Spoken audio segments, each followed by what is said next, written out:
along with our next speaker, Tiffany Justice. Tiffany, come out here on stage. She's smart, she's brave, she's beautiful, and 60 Minutes didn't have the balls to print anything she read to them.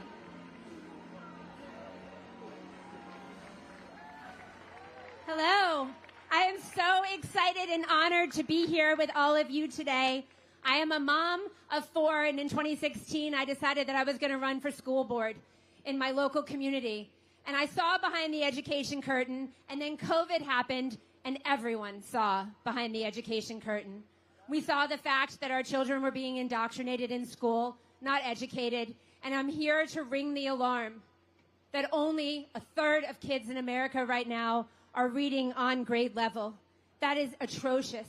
We spend over $840 billion a year on public education in America, and it is going to take all of us getting involved and having our voices heard to make change happen. Thank you.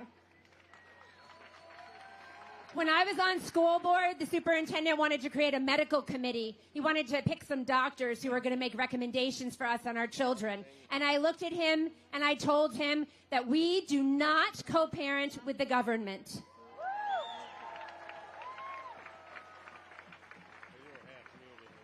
In the busiest time of our lives, moms and dads didn't realize that we were going to have to get involved in our government. It was somebody else that ran for office. But we saw during COVID that politics matter because policies matter because people matter. And there were really bad policies that were hurting our families. And so we had to get involved. Moms and dads, you need to step up. You need to run for office. You need to figure out how you're going to support other people to run for office. Your vote matters. Your voice matters. President Trump stands for parental rights.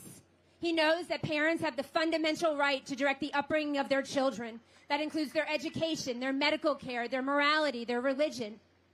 Parents are the #1 driver of student success. Stand up for our children, stand up for our country. Your voice and your vote matters. Do not throw it away. We've got a chance to save America and remind the federal government that we do not co-parent with them. Thank you.